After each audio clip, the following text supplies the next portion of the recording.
All right, good afternoon, everybody. Thank you for your time today. This session is Intersectionality and the SDGs, ensuring no one is left behind. So, what does that mean?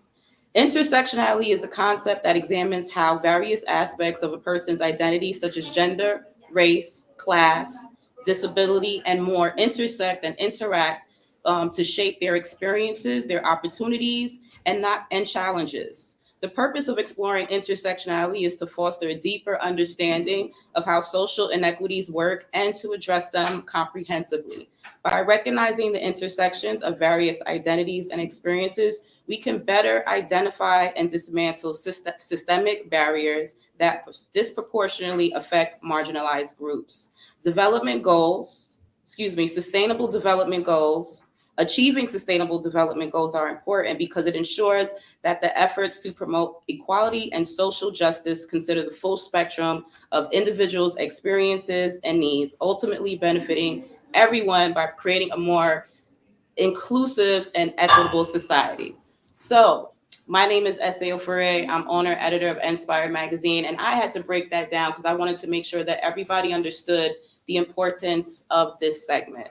Um, I am an owner of Inspired Magazine. I highlight the positive things that people are doing for themselves and their community. Through this publication, I've mentored New York City high school students and college students across the country regarding positive media, them finding themselves and them understanding, the power that they can have to be future leaders. So we have an amazing panel today, three amazing people actually. And I'm going to give you a little brief introduction and they all will individually introduce themselves. Right here, online, we have Roberto, who's General Director of Youth Building the Future, and he's also a global consultant and researcher. We also have Irene, who's an education specialist and grant operations officer. And here live with me, we have the amazing Pony, who is an advocate for youth girls for gender equality. Excuse me. She's an advocate for youth girls for gender equity. So again, thank you everybody for your time today. Roberto, since you're on, well, actually, I'm going to go ladies first. Irene, since you're online, would you mind introducing the importance of your work to our audience today? Yes, sure. Thank you so much for this opportunity to join today. So I mostly work with for education and also with girls, as you mentioned in my bio that I'm education specialist. So what and a grant operations officer. So what we have been trying to do is to just make sure that everyone is able to get education, and we are mostly focusing on equality. And we're looking, especially right now, if we say equality in education, it's not just about gender. We're also looking at races. We're also looking at to make sure that no one is being left behind at home, like in terms of disabilities, children with disabilities that are also attending schools. So that's the work that I'm mostly doing, and I'm also working with girls as I work with girls as well. Thank you.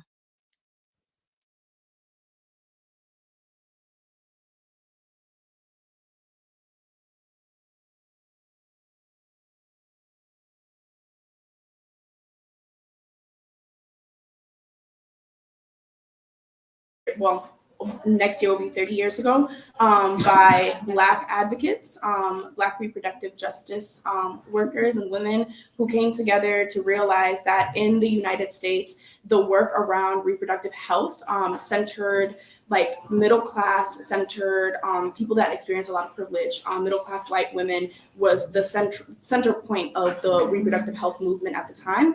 And they felt like there needed to be a focus on the intersectionalities of race and gender and all of the other isms that impact people that cause marginalization. And so I've been doing a lot of that work, and I've worked with organizations like Girls for Gender Equity, which is based out here in New York, also Planned Parenthood, Advocates for Youth, and a big push for me is centering youth development and youth engagement, and empowering young people to kind of have autonomy over their lives, and work hand in hand with leaders within this movement to get things done.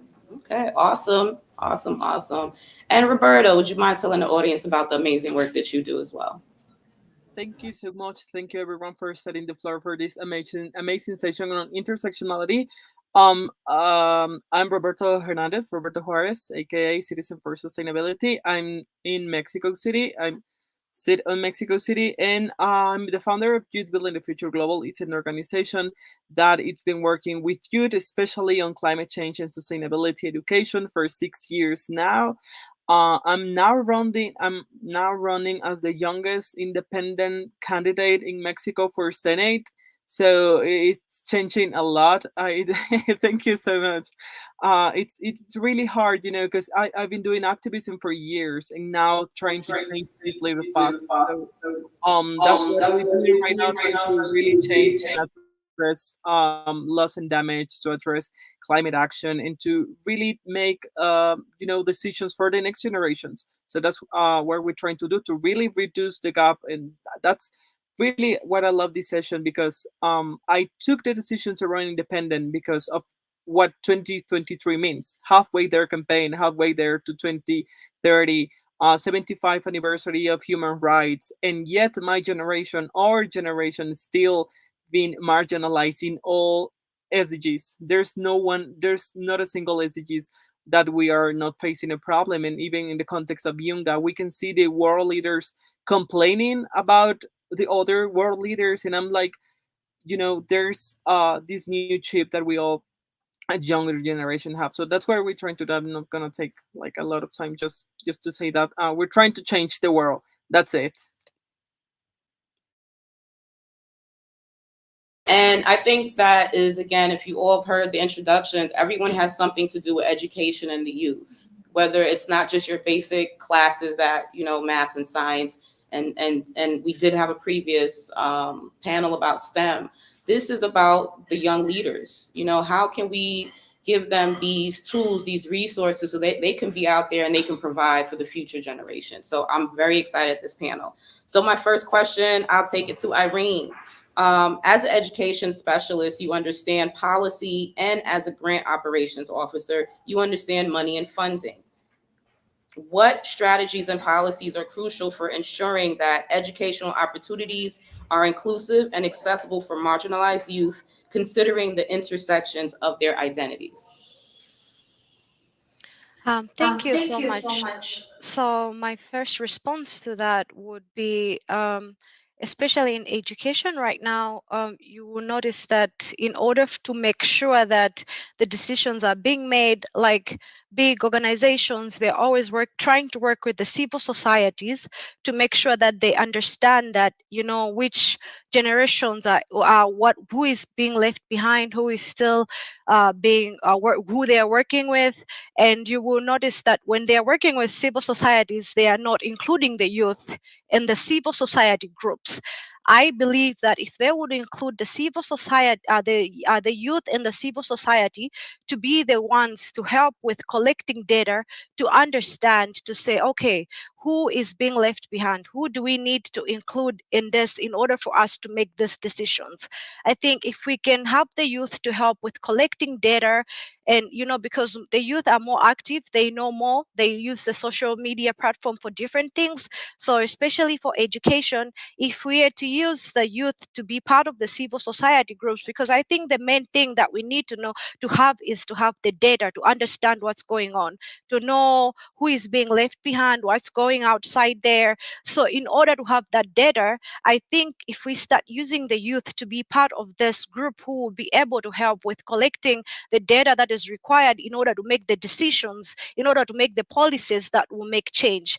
So we know that we're fighting to have to include the youth to be part of the people that are making the policies, but it should start all the way from the back, where we're having them in the process of maybe collecting the data and then building the policies, ensuring that they're also involved in making policies. Because once we have the data to understand what is out there, what needs to be done, and then we involve the youth as well in the policies to say, okay, this is what's out there, how can the youth come in this, and how can they help in this?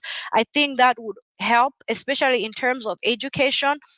It would really help for the youth to be fully involved. I think that in terms of education, the youth are not involved as much as they are supposed to be involved. But I think the very main thing that we need is to make sure we have the data, required data, to make decisions. Because if we don't know who is being left behind, if we don't know, if we are not able to, even the data that's being collected, it should make sure that we are not only disaggregating it by gender only, because I think most of the times when collecting data out there, it's only disaggregated by gender. But if we now start looking at disaggregation by race and all the other things, we'll be able to know what's going on out there, and how these people can also be helped to make sure that they're getting the same opportunities. Because we cannot make policies that will help them, we cannot able to reach the other people out there if we don't have this information. So I would highly recommend to say that the youth should be involved in terms of like collecting this data that is being disaggregated, and also being helped in the process of making the decisions, that the policy making on how it can, and then it can help to improve. I i hope I have answered the question. Thank you.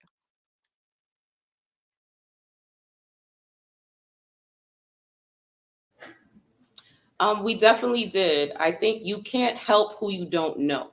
So if we don't know specifically the categories of those youths, we can't help them. And you can't help people if you don't show them that you're willing to help them. So if they see this process, meaning they're involved in the process, that'll give them firsthand experience. And I think that'll definitely help. So you definitely answered that question perfectly. I'm going to go with Roberto. Roberto, from your experience as a general director of Youth Building the Future, how can young people effectively navigate and address their intersections of gender, race, class, and disability when advocating for sustainable development goals? Thank you so much. I think the SDGs just point that, and that's partnerships. But what we cannot do partnerships if we are not deconstructed. There are young people around the world working on climate. There are people working on sustainability, but they still have vision of classism, of racism, of colorism, and vision of division. So, and and I'm taking my message just as Irene says. We need that data. We need to really focus that on science, because we can measure the impact of all actions that we take. We can measure everything. United Nations released Mission 4.7 specifically on education, as long other big campaigns to really address this. So just to point again to the question, we can do a real progress on the SDGs, talking about the 17 different goals, but we can do it once that we start really collaborating. That's the big problem that we have globally. We are not collaborating. We are not making partnerships. We can see that in Yunga. We can see that at COP. We can see that in all groups, loss and damage, energy transition, anything. We are not collaborating. We are not sharing technology. We are not sharing knowledge. We are not sharing experiences. So that's what's really partnerships. The last SDG, what sometimes we forget about and we only put in our speeches, but not into action. So in order to collaborate is to deconstruct myself, the vision of what I do, where I came from, where's my money came from, where's my privilege come from, and let the people that I got behind to, that's the message, left no one behind. How can I have an improvement in, conscious that there's someone behind me? I gotta push them with me. That's the fight that each of us have to take in, in each topic. It's going to be different, but that's the relevance about it, is to share that a strong message. And there's a lot of criticism even in youth, how we are doing these collaborations, how we're doing the improvement, how are we implementing, actions, programs, campaigns, because it's sometimes everything about me. It's everything about me, myself, and I in the figure that I represent, but not about the movement, but not about truly having this impact. And I have finished with this. We can measure the impact. The SDGs are an agenda of science. It's composed, as Irene says, by goals, by data, by metadata. I love to see the methodologies that was created to make the SDGs. If you hadn't done it, I really invite you to check those beautiful documents back in 2014, in 2015, where the science board decide which methodology are we going to use to construct this specific goal, and then create like this big goal, the 17 SDGs. So if we see that, we can see that we can measure the impact that we're having. And now I won't get tired of saying this, because all actions can be measured, and by measuring, by having a reflection and an evaluation of the progress that we're making, even in NGOs, civil society, youth groups, we can measure the impact that we're having, and we can have a better impact, a bigger impact. So that's it.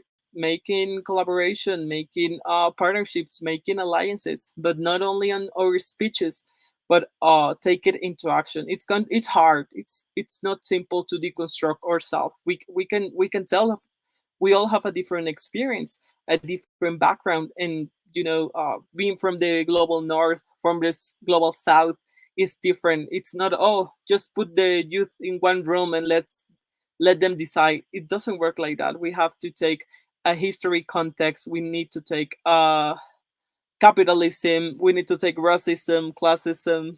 All the topics that the last generation was really uncomfortable to talk. And that's, I remember the topic of 2020, to have the uncomfortable talks. We need to have the uncomfortable talks. We need to make uncomfortable to our politics.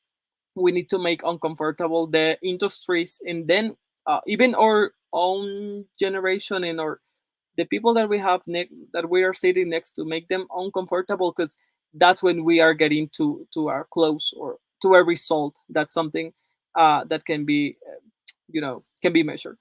So I hope I respond the question. Yeah, you definitely did. From my understanding, let's stop being stingy. Let's share the information, right? Yeah. Let's stop being stingy. We're all here for the same reason: to better our youth, to better our community, to better our society. We are getting older, right? We were younger at one time. I had a lot of energy. Let's get these youth involved. Let's not, let's share the source, the resources, and tools that we have been making, and let's give it to them and see what they can do with it, right? So, Pony, let's talk about action. Your advocacy work centers on the experience of children and youth, particularly in the context of reproductive justice. Can you share an example of a project or initiative where intersectionality played a crucial role in addressing the unique challenges faced by young people in terms of gender, race, class, disability, while working towards achieving the SDGs? Yeah, well, I'll just say that any action that I take in my reproductive justice advocacy work centers intersectionality, because to truly do this work, you have to factor in all of our identities. Like, you have to come into a space where we need to work together. But in order for us to work together, all of these things are very important. And in order for us to go into communities and speak from a place of knowledge or research, we also need to affirm them in their identities. So there's never a project that I've ever worked on that didn't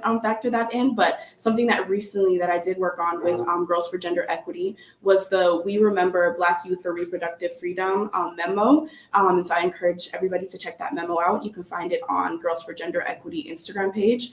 So that memo was created by myself and a team of other young Black advocates. And it was to push the initiative of reproductive justice. It was to bring that conversation back up. And in that memo, we split it up into different topic points. So we have a conversation around access and what that looks like. But we can't just have a conversation around access from, again, right, this very this top down view where it's how do we achieve access? We have to talk about what does access look like for a young person who's in the carceral system?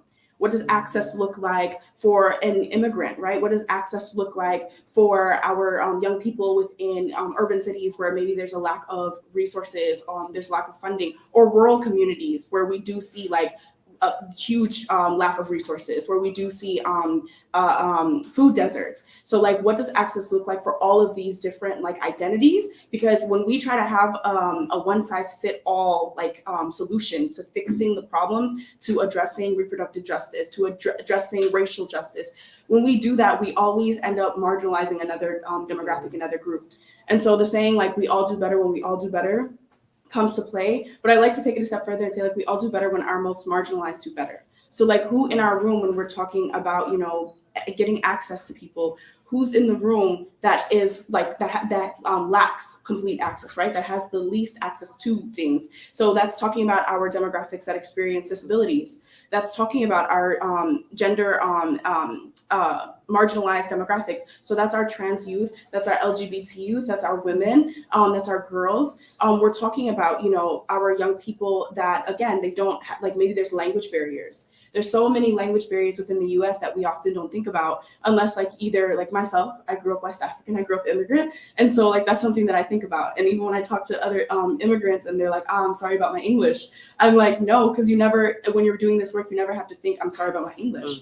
But that too, in and of itself, is an access barrier. Like, who's moderating, who's speaking, do we have interpreters, all of these like various things that we're just not thinking about. So when you're leading this work, I think it's important to break up, right, to have goals, and then when you have those goals, keep going deeper. If we're talking access, if we're talking what are the barriers, if we're talking you know, innovation, like moving towards the future, how are we including STEM, we need to start having those conversations about like, is everybody here in the space, and how can I encourage everyone to be in the space, and how can I pull everyone's voices into the room to kind of achieve this goal, to get this work done. So yeah. Thank you, because I was going to do it. I think everybody has mentioned, you know, a point where it can't just be your voice. It can't just be you, you know, and with it not just being you, you really have to think outside the box to make sure that you're including everyone. Why? Because we don't need to leave anybody else behind, right? We have enough of that going on in all parts of the world. So definitely thank you for that point. I think I'm going to go back to Irene. What role can education play in addressing the unique challenges faced by youth at the intersections of gender, race, class, and disability? Are there specific educational approaches that have been proven to be effective from your experience? Yeah, sure. So I think the first thing that I can say is to look at accommodation, to make sure that education is able to accommodate everyone, because I think most of the times, even if they're providing education, we're trying to provide education to make sure that everyone is able to go to school. The thing is, like, when they go to school, is everyone being accommodated in terms of race, in terms of their gender? There are so many other factors. So you can see that since the SDG 4 came in play, there have been some things that have been trying to do to make sure that everyone is being accommodated in terms of, like, for example, I'll give an example. When the COVID-19 came, there were a lot of programs that came in to fund education programs to make sure that the students are still learning during the pandemic. And one of the things that was done was to make sure that, oh, there should be radio. Some students should be learning through the radio. There were radio programs that were being used as for the kids to continue learning. And some of the things that I saw during that time where they were making sure that not only are they doing the radio, they're also doing the TV, and then they're also making sure that they're providing paperwork. This was all the same programs, but they were being done in different three medias, which means that those that cannot have access to the TV, they are able to access this program using the radio. Those that cannot have access to the radio, they were able to access these programs using paperwork. They were able to send them in their areas. And this was just one example of making sure that everyone is being accommodated. So in the same way, there can be other education programs that can even accommodate, for example, most of the times, when it comes to children with disabilities, some kids fail to go to school, some youth fail to attain their education because there are programs in the schools that are not accommodating them. So if we can look at programs that will make sure that even the kids with the disabilities, they shouldn't feel like that they are not able to learn because they are not programs that they are able to accommodate them in the schools. Because you look at now, there are so many programs. Not only we look at access, because if you look at the schools, some schools, they do not have access for children with disabilities. And also, if we look at disabilities, we are not only looking at physical disabilities, we are also looking at mental disabilities. How do you accommodate such students to make sure that they are also being they're also being able to attend school, because I feel like sometimes we're only focusing on the physical disability and not the mental disability, which it's mostly a challenge in most of the developing countries, because at least in the developed countries they have ways to accommodate such students, but in other developing countries these are things that they are overlooked. So if we're to come in with programs that will make sure that when we are looking at areas, we are not only maybe focusing on something that is visible to us, but we are also going around, which take us back to the data to see that if we talk about this, now we start looking deeper into, say, if we talk about disabilities, who exactly are we talking about? If we talk about gender, if we're looking at ways of helping the females, there are also some males that are experiencing other challenges. How are we also accommodating them? Because if we want to really push for girls to be in school, the youth, but there are also other issues that affect the boys, the youth, that affect them not to do well in school. What's being done to make sure that also them, they are also being accommodated? So there have been different programs. I think during COVID, the pandemic, there were different programs that came into play to help. And I think if we can continue to think in that, like having that mindset to see how we can accommodate different people, just as how we were able to do it during the COVID, that there were different ways that people thought about of helping to make sure that the pandemic shouldn't stop kids from going to school. I think that would also help if we can start to apply that in all different, to see how when we define gender, if we define race, if we define disabilities, how are we defining all of this, and how are we making sure that we are accommodating everyone? So I wanted to emphasize on the accommodation and developing programs and policies that will make sure that everyone is being accommodated. But again, it all goes back to, we cannot accommodate everyone if we do not know who is out there. So again, we go back to finding the data and then knowing exactly who is out there and how they can be accommodated. Thank you.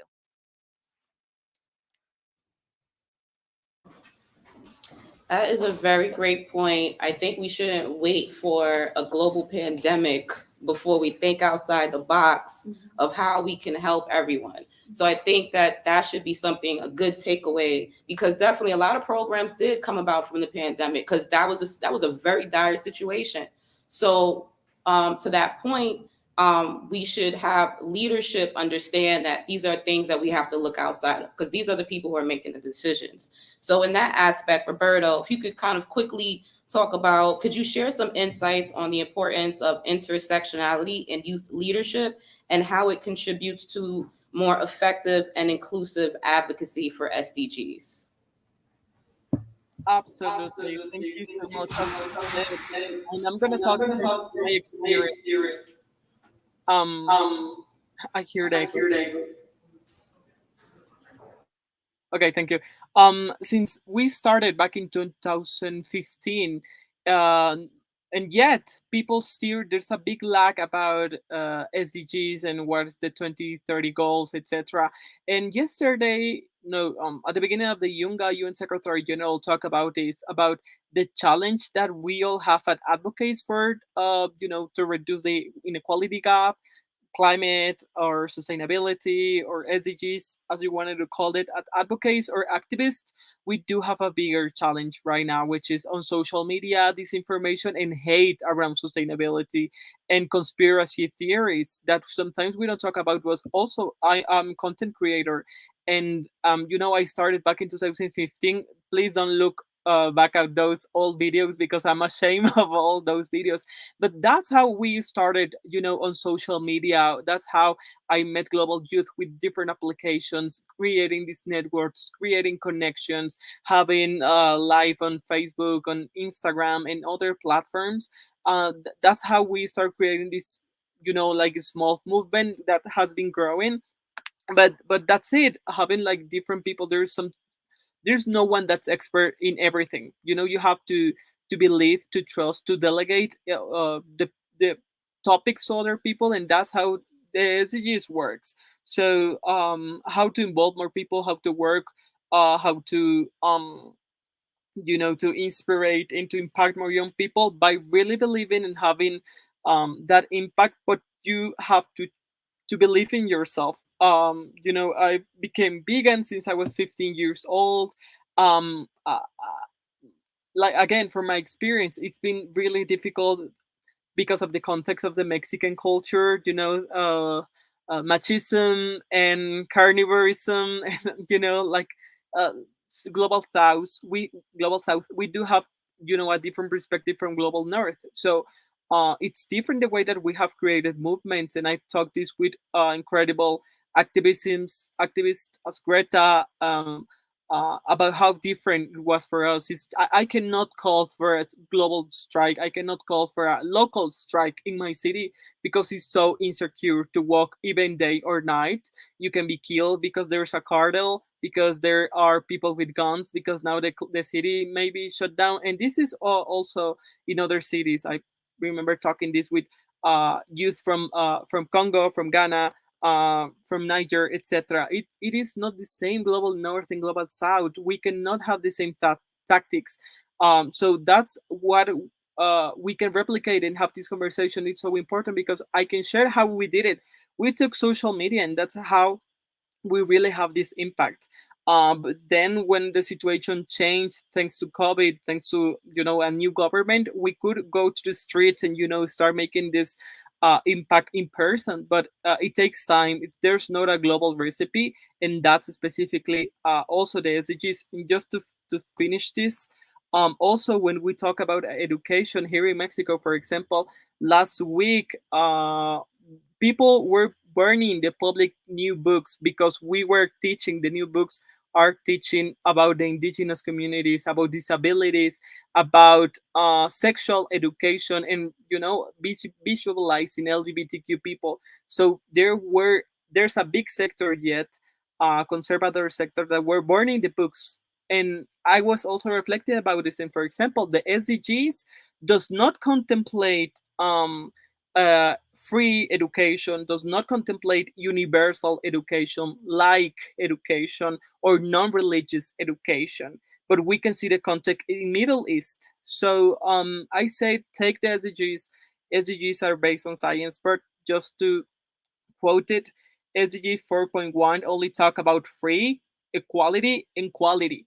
But there's some other concepts that are really important to contemplate that we have in our constitution, for example. But yet, again, as I started, thanks to disinformation and conspiracy theories, there's a big sector, also in COVID 19, people that were talking about vaccines. Oh, this is, people trying to get you killed, etc., etc., etc. And I get amazed, like, as an advocate, I was like, I gotta fight against that. How? And that's the importance of youth and the diversity in the movement, of have all people with different backgrounds to be inclusive. That's the key, to leave no one behind, because that's how we can create this diversity and be the face to make front of the anti-movement that we're facing. We have to say it like that. We can give them multiple names, but there's again, I close with this. UN Secretary General said it. The 2030 goals, the reduction of the inequality gap, climate action, it's been threat. There's no guarantee, and progress can be lost. We saw that with COVID. All progress with education, all progress with just jobs and inequality gap that we took with programs years ago to reduce the inequality gap, we lose it thanks to COVID. So that's climate change and the effects of climate change in societies. These effects are inevitable. We are going to face them, so we need to have a strategy. That's the importance of youth in all activisms.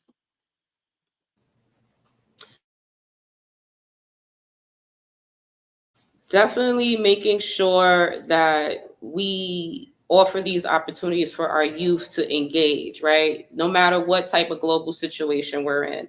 And that kind of leads me to you, regarding how do you believe young activists and organizations can effectively collaborate and incorporate intersectionality into their efforts to advance the SDGs, especially when it comes to the rights and needs of marginalized youth? Yeah, thank you for that question. That's a big question too. Mhm. I would say for organizations, I think that we need to get back to remembering, like, one, the human aspect of the work that we're doing, and then two, like, where this work comes from. So I've been actually talking about this recently, like, organizing comes from like communities, right? It comes from ethnic cultures. It comes from communities that were not allowed into political spaces. Oftentimes, like I remember when I was coming into like my career, it was like you're either an advocate or you're into politics, right? Like the activists and the politicians are not the same. Like they don't hold hands, because like your work is more anarchist, their work is more, you know, playing to the system. And it was always this like thing, this image that like the two can't come together, for the fact that I think that politics for a long time was a very elitist like space, especially in the US. It was a space that was set up for like the folks who, again, have the privilege, like men, like people that are white, that people that have money. And so it always excluded the voices of like actual communities, actual people. And so when we think about the root of organizing globally, like in like all over, we think about that this is like collective people coming together and saying like, how do we as like a collective unit like support one another? How can we like change things? How can we be community? How can we speak up and say like this is an issue? So I think like now that we're in a space where the politics and organizing and community and everything, it's all meshing, which is wonderful. I think it's great that it's meshing, because it's been years of so many wonderful organizers and so many wonderful like community folks yelling and saying people need to be a part of politics. Like we can't have these figures who are so disconnected from our communities, making decisions about our bodies, making decisions about our lives, making laws that don't benefit us. So I'm happy that it's merging, but as it's merging, I want us to always remember the core of what organizing is. It's community. And so it's like when we can remember that, we can also remember like the importance of intersectionality, because to come and sit in a room with and bring in young people to lead, or bring in young people to advise, or bring in young people to teach them and educate them to be the leaders of the future, to be leaders of tomorrow, we have to always remember the core principles of like where the foundations of organizing comes from. Because if when we're mixing and merging in like a political space, it can be so easy. Politics is quick. It can be so quick to say, you know what, we don't want the person that, you know, is going to take a long time to say something. We just want the person that can say it quickly. We want the person that can speak to the politicians, that can speak money, that can speak numbers. But no, how are we pausing and saying like all of our young people are really important? And it's recently, actually, I met with someone who was having that struggle since the pandemic. She's working in Arizona with a group of predominantly Indigenous and then predominantly Latinx youth. And she was saying like, you know, it's just kind of difficult because they have all of these different barriers. And so simple things like understanding, I don't even want to say this is simple because politics is not simple, but understanding laws and how laws are put into practice and stuff like that. She's like, they're not getting it. And she's like, and I'm struggling because I feel like they're not getting some of the other things. And I asked her, I said, what are they good at? Because we've spent a good amount of time talking about all the things that these young people that come from communities of color, that come from communities where they lack a lot of resources and access, that come from communities where they have been intentionally marginalized, where they've intentionally lacked academic resources and mobility. Like these young people are in this space now wanting to make change, but you're frustrated because they can't play the game because the game is set up to exclude them. The game isn't about them. It's not about their communities, but they should be there. So I asked you, what are they good at? And so she started listing what they were good at. And I'm like, great. If somebody can speak, they can write.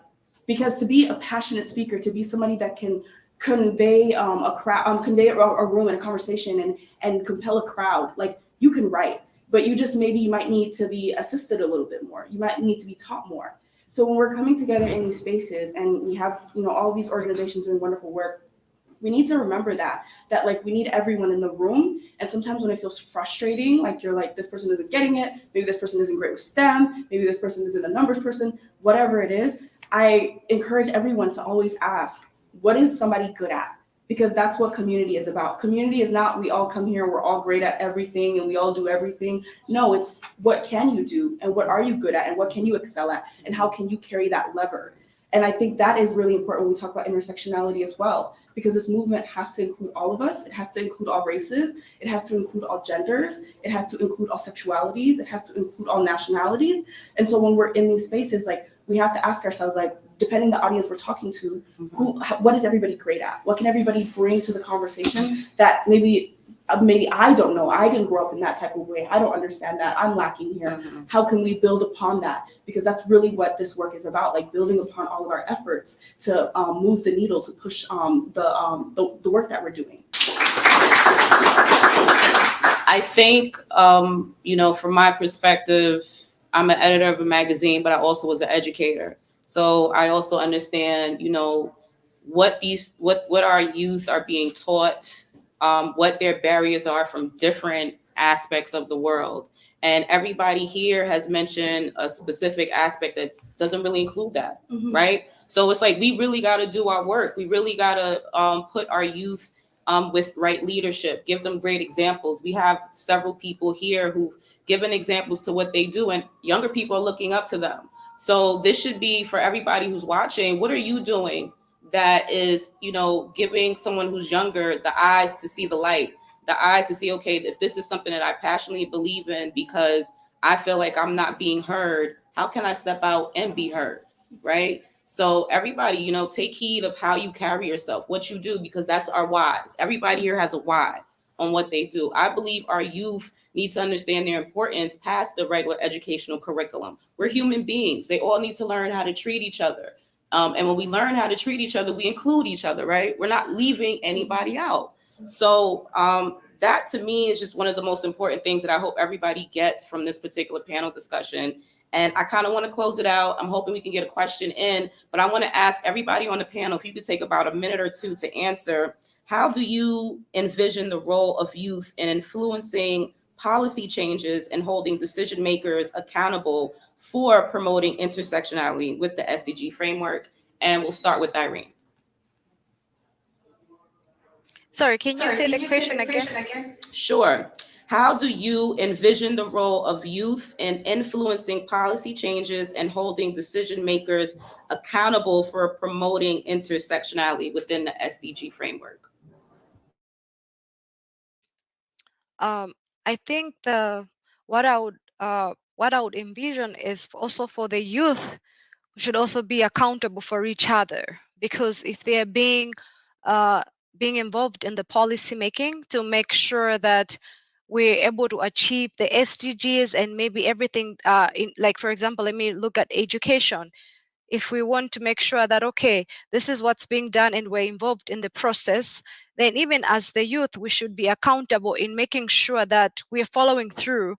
Since we are now being given the opportunity, if the youth are given the opportunity to be involved in the process, they should also be able to follow through with everything, and not just be in the process of maybe making the policies, but even following through and be accountable to each other. If the youth are accountable to each other to say they are following whatever has been decided and how to work on it, I think that would help in achieving the SDGs, because it's a different thing if maybe you're in the process of, maybe if you have helped to develop the policies, but it's also a different thing to make sure that it's being implemented well. And I think when it comes to implementation, that's the part that I would also encourage the youth to be part of, because if you're only part of the policy making, then you're not in the part of the process of the implementation, which is the important part, then we cannot look at achieving the goals. So if there is a follow through to say after the policy making, the youth are also involved in the implementation.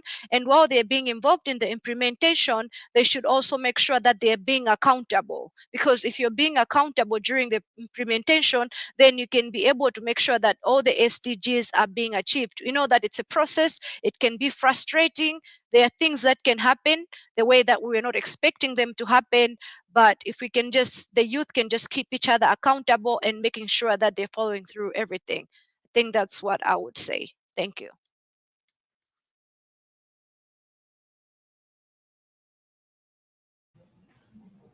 All right. Thank you so much, Irene. And Roberto, if you could give us an answer in about 1 to 2 minutes, that'll be great. Thank you so much. Thank you for the session, for the space, and for this amazing planning. I go in the different direction of the river. I think we, the youth, are decision makers. We are policy makers. We cannot wait for all people to tell us what to do, and we cannot keep pledging them, oh please take climate action, oh please address the SDGs. That doesn't work like that. We just have the biggest constitutional reform in Mexico when we change the age to be representative, a popular representative, to be deputy at 18 years old. But yet the gap to make it a reality, it's so big, because you cannot just go by that. You have to have a business, you have to have so many things, and that's the, you know, the challenge that I see right now: how to impact more people, how to ensure we are the decision makers, we are the policy makers, but how we ensure that we are really having that impact, that we are really taking that action by pushing other young people there. For example, in my movement, I'm 25 years old. That's the legal age that the constitution requires me to be senator.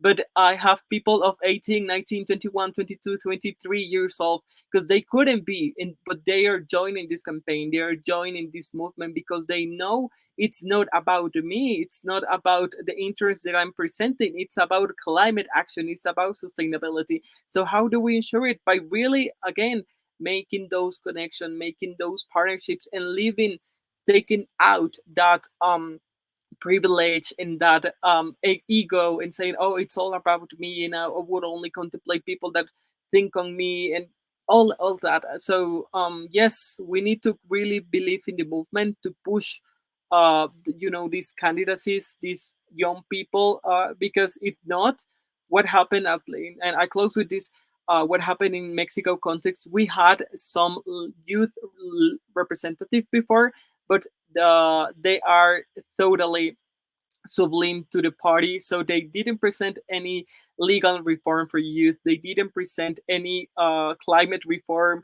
They are not presenting any about sustainability. So age is not, you know, a certain to to to change the reality. The age, it's not, uh, does not ensure that we are taking that action, but it's really, again, about the commitment that we have personally and the actions that we take, what we believe in. So we just partnerships, partnerships, partnerships, and partnerships. We need to believe it. We need to be that change. Again, as in a speech, if you want to see a change in the world, be that change. So it's truth. It takes time, it's hard, it's complicated, it takes a lot of job, but there are a big efforts, and people that do this before, and we can take that action, and, you know, have these accelerated actions that UN Secretary General talks.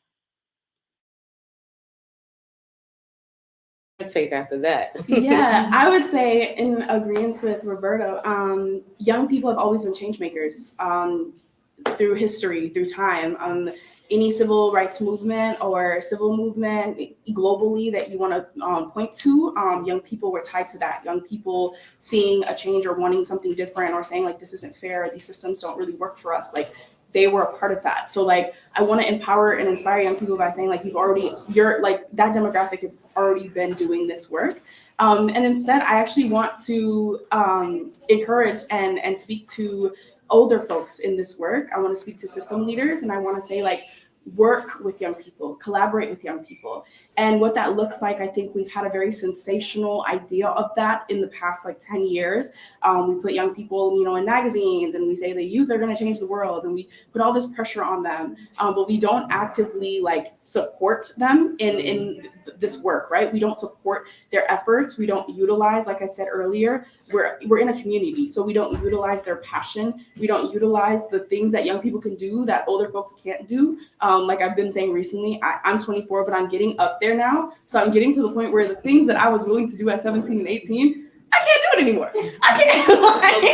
I can't. Like I got things at stake. Okay. Like and that's a part of it. That's a big reason why a lot people do lean on young people, because sometimes we do have the room, the power, the ability to say the thing that certain people who have too many stakes can't say anymore. So I really put this on to the older folks in this work. I put this on to the system leaders, the organization leads, the senior level, you know, advisors and policy folks.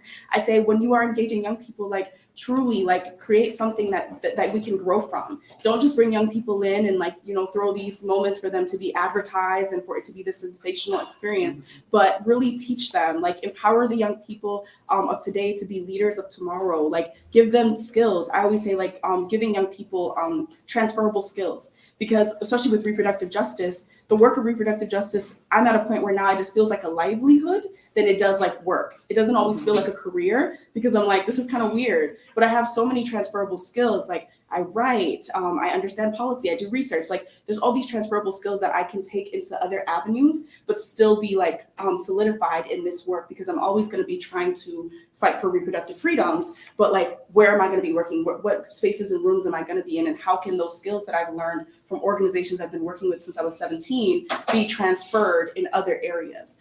So I would just say, like, truly, like when you collaborate with young people, empower them, inspire them. And as young people, let's use social media and media platforms to work globally. There's so much to learn from all over the world. Like so much of what both of you were sharing, it's so interesting to me. There's so many ways that we can support each other across the globe. We can move the needle in a global effort. So that's what I would say.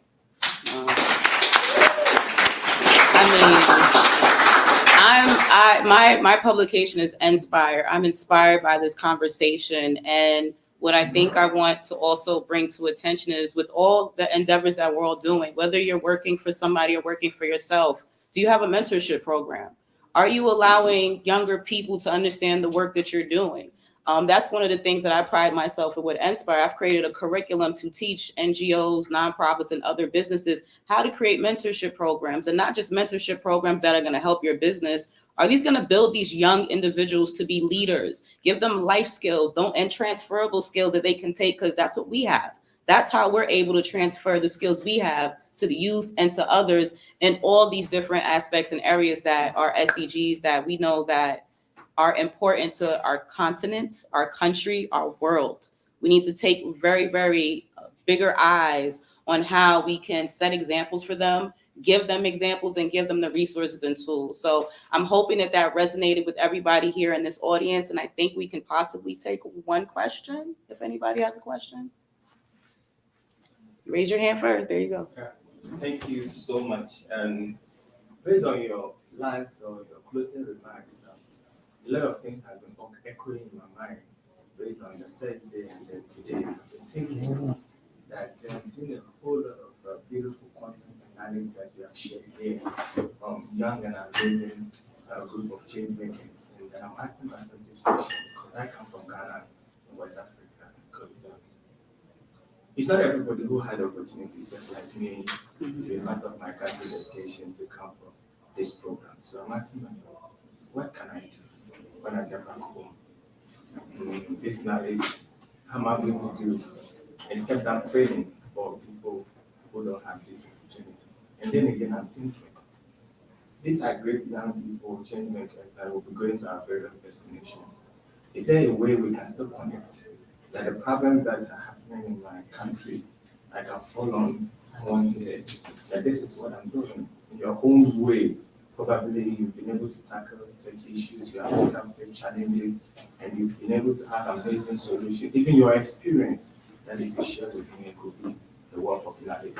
Is there a way that we can still sustain this conversation? Because the SDG is built on one principle, that leaving no one behind by focusing on the more marginalized people first. And it's not everybody who is in New York City. There are a whole lot of people who are coming from a deprived community. So I'm thinking, how can we collaborate? Just like you said, partnership. How can we ensure that this conversation keeps going so that the more marginalized people that we're supposed to focus on, we can all achieve the SDG at the end of the day? I say that's a great question. Everybody who's online, you go to the website, right? We find everybody's information. That's what I'm going to do. I didn't get to connect with everybody here, but I'm going to have one of my interns go through the website, list everybody's names. Let's figure out how can we connect. It's one little small task. It's all about research, right? We all can't talk to each other. We may not have the time, but let's take the time to research each other, find out what work that we're doing, and then take it from there. All it takes is a question and you reaching out that can create a global movement, because that's why we're even here today. Somebody asked the question years ago for this organization, for all of us to even be in this room. So I say to everybody, just do your due diligence, do your research, find us. We're here. We're not going anywhere. All of us are change makers. We love what we do. We're so passionate about it. So it's not something that is for a season. It's not something that's trending. This is all of our life's work. So that's what we want. That's how you show it. Your life work. This is what you do. You're not going anywhere. And then you share that, and somebody will see how dedicated you were. And then someone's going to ask you, well, how did you hear about this? Then you tell them your story. Then what's going to happen? You're creating another story for somebody else, and so forth and so on. So I think that's really much how we can all collaborate and come together. Can I take one more question, or is that it? Yes, but I also want to say that IYC, International Youth Conference, is not an in-person meeting. Consider yourself privileged to be here. This is an online platform. And in many of the sessions I attended, I saw many people from Ghana, Sierra Leone, Nigeria, Chad, Morocco, and then Pakistan, Afghanistan. So it's an online platform. But as it has grown, and it was created in 2019, this is IYC 8. Already in the background here, we're working on IYC 9 and 10. So this is a platform that's pushed by young people and for young people. And it originated because of the UN Civil Society Conference that's organized by my department, Department of Global Communications. We went out and we consulted with young people all around the world. At that time, Ali, who's the founder of IYC, was the co-chair of the youth committee of the Civil Society Conference. Because although it's a UN conference, it's organized by civil society. And you better believe with Auntie Hawa there, the youth were up and front. We're at that conference we had in 2019 in Salt Lake City, USA. A third of 5,000 people were young people under 32. And whilst we were in Salt Lake City, we had people in Gambia, in Chad, in Pakistan, in Afghanistan doing the same thing. China. And we had conferences before. I went to China with 3 youth.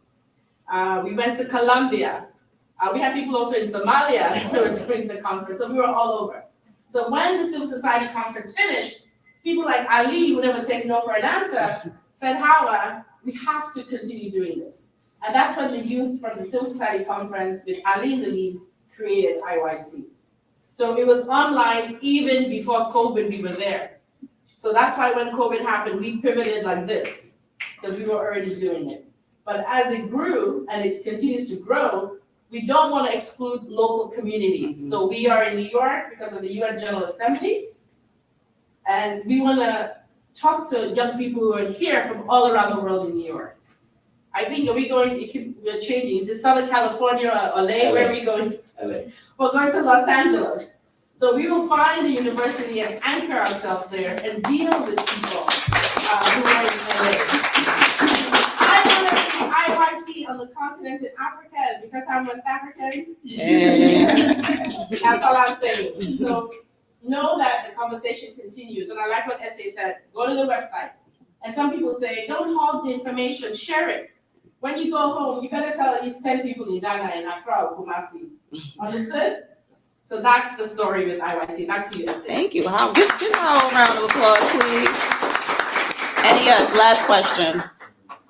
Okay, mine is more of a comment or like to share, like on based on what you were saying, right? So about 5 years ago when I moved to America from South Africa, I moved as a result of tragedy. There was no work for me. I was underqualified, overqualified. I couldn't fit nowhere, you know. And plus, like it was not helpful for me to try to get the government to help me. Like most of the times, like there's a lot of corruption in my country. Like they help their own people, their friends, like you know. So anyway, I decided, you know what, I need to do something drastic to change the circumstances in my life, like and especially for my parents because it was really bad. They lost parents. It was just crazy, like you know. So I came here with just a suitcase and I started my life from scratch. I didn't have no one, no connection. Even though I did have people that I knew, they never wanted to help me with anything, not even a job. So I started doing cold calling without papers to work or anything, going to places asking people, can you hire me? You know, working for free and doing that. But then, anyway, my point is, eventually, last year September, during the UNGA, I met some people that brought me around an event in the UN. I had no one, I didn't know anyone, they were just bringing me for the event. And I made my own contacts from there. And every young person that I met from there, like that came, especially from Africa, because like I wanted to start a forum for African diaspora, you know, so we can help our continent like together, because we cannot do it alone. Like, cannot do it alone. We need each other. So I decided to initiate like forums, and I took everyone's contact. Hey guys, I'm starting a forum. Let's work on the forum. We share ideas. We share this. We share that resources, and we did that. And from there, before I know it, like I was collaborating with other young people. I was inviting them. I started taking the initiative to invite people, young people, all the time. I'm going to such events so that they can be part of it, and they felt the need to also invite me. And then I started telling people, okay, I speak as well. I do this as well. I started telling them, okay, what can I do to contribute to this? And I started coming with my initiatives and approaching senators around here, approaching which are city councils, now they're working with me and I'm doing other like stuff, and I would like to collaborate as well, because we need to move our consent forward and further collaborate with other like people. Okay, I love that. I love that. And again, I can, because that's what I do. I network. I meet people from all walks of life. I tell you who I really am. This is me.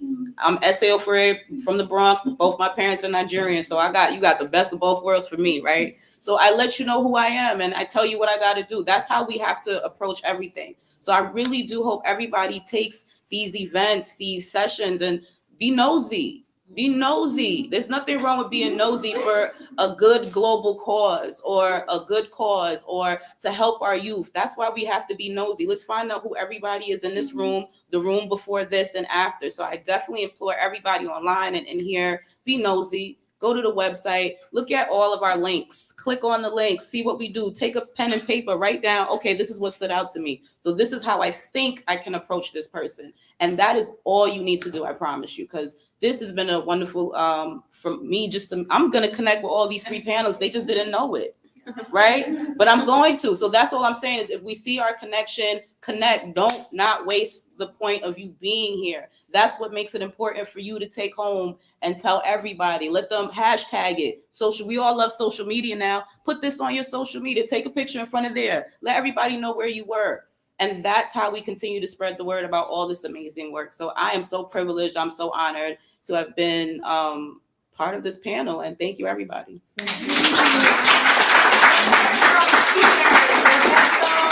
Irene and Tony and our distinguished moderator, Esther. Thank you, Roberto. Thank you, Irene. I'll be in touch.